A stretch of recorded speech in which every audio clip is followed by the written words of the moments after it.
तक का रुझान और ख़ासतौर से 2 बज रहे हैं, 2:10 हो गए और रुझान वही है जो आप लोगों से चर्चा के दौरान मैंने एग्जिट पोल के निष्कर्ष जब निकल रहे थे तो 2 दिन पहले बताया था कि कांग्रेस के वोटों का प्रतिशत जो घटा है एग्जिट पोल में वो करीब 26 से 28% का डाउनफॉल दिखा रहा था और बीजेपी 15 से बढ़ के 46 और 48 दिखा रहे थे। तो ये जो ग्रोथ दिख रहा था वो साफ दिखा रहा था कि रुझान किधर होगा और ये रुझान बीजेपी के पक्ष में रहा। और मैं पहले से ही बोलता था कि 52 से 55 सीट कम से कम आएगी, वो भारतीय जनता पार्टी का। भूपेश के 5 साल के सरकार में भय, आतंक और भ्रष्टाचार, लोग ऊब चुके थे, लोगों के मन में घबराहट होने लगी थी, लोग इस सरकार को बदलना चाहते थे, चेहरा बदलना चाहते थे।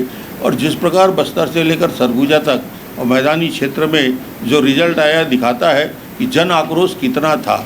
महिलाओं को झूठे वादे करके शराबबंदी की बात करके शराब में बैठने सरकार में बैठने वाले भूपेश बघेल, युवकों को धोखा देकर 10 लाख युवकों को बेरोजगारी भत्ता की बात करने वाला भूपेश बघेल, 2 लाख कर्मचारियों को झूठे वादे करने वाले भूपेश बघेल, इन सारे लोगों के मन में जो आक्रोश था, किसानों के मन में भी हमने घोषणा किया। और जो घोषणा पत्र है वो न केवल बीजेपी की घोषणा पत्र बल्कि प्रधानमंत्री जी की गारंटी जिसमें लगा हुआ था, वो गारंटी के साथ हमने घोषणा पत्र जारी किया। और प्रधानमंत्री जी ने जो मेहनत किया, माननीय अमित शाह ने जो और नड्डा जी ने जो मेहनत किया छत्तीसगढ़ का एक वातावरण का निर्माण करने में, मैं धन्यवाद दूंगा केंद्रीय नेतृत्व को कि छत्तीसगढ़ में इतना समय देने के लिए और छत्तीसगढ़ में जो आज डबल इंजन की सरकार बनाने की दिशा में आगे बढ़ रहे हैं, ये मोदी जी के प्रति, मोदी जी की सरकार के काम और आने वाले छत्तीसगढ़ के विकास की कल्पना को साकार करने का होगा। 75 पार वाला जो बयान था सीएम भूपेश बघेल जी का, इस पर आपका क्या मत है? मैं बोलता था 75 पार नहीं, बीजेपी कांग्रेस साफ। मैं आज से नहीं बोल रहा हूँ, मैं महीनों भर से बोल रहा हूँ, कांग्रेस साफ होने वाली है। ये जितना घमंड करेगा, जितना आतंकित करेगा, जितना लोभ दिखाएगा, जितना भ्रष्टाचार करेगा, छत्तीसगढ़ की जनता का स्वभाव ही नहीं है भाई। छत्तीसगढ़ की जनता झूठ और फरेब, भ्रष्टाचार और आतंक को नहीं मानती, सीधी सादी जनता है और बदला ऐसी लेती है। वोटों में परिवर्तन करके कुर्सी से उतार दिया। मैंने कहा था जब राजा चोर हो जाए तो क्या करना चाहिए, तो उसको कुर्सी से उतार देना चाहिए। छत्तीसगढ़ की जनता ने वही किया। पूरे सरकार के प्रति जबरदस्त नाराजगी का भाव था, मुख्यमंत्री सहित पूरे सरकार, उनके क्रियाकलाप आप इतने घमंड से डूबे हुए थे, विकास पूरी तरीके से ठप कर दिया था। जो 5 साल का छत्तीसगढ़ का राज था, ऐसा राज तो आज तक देखा नहीं। तो इसलिए लोग इंतजार कर रहे थे परिवर्तन के लिए। हम ये घोषणा बड़ी बड़ी करते ना करते तो भी भूपेश को जाना तय था।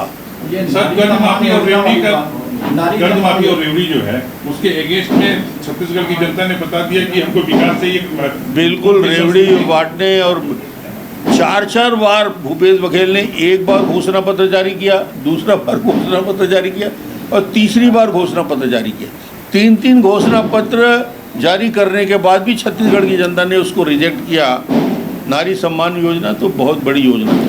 डी कंपनी की आतंक खत्म हो गया छत्तीसगढ़ से? निश्चित रूप से आतंक भी खत्म होगा, भय भी खत्म होगा और जो ऐसे आपराधिक गतिविधियों में लगे हुए हैं उनके खिलाफ कार्रवाई भी होगी।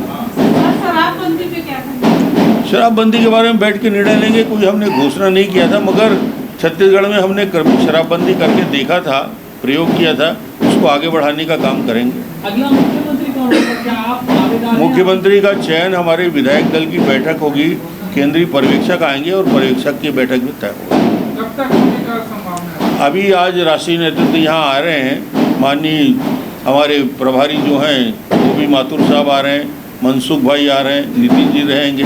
सारे लोगों के बीच में विधायकों के साथ बैठ के चर्चा होगी। विधायक दल की बैठक कब होगी? आज अभी हम लोग बैठ के तय करेंगे। केंद्रीय नेतृत्व के वरिष्ठ पदाधिकारियों के साथ बैठेंगे शाम को।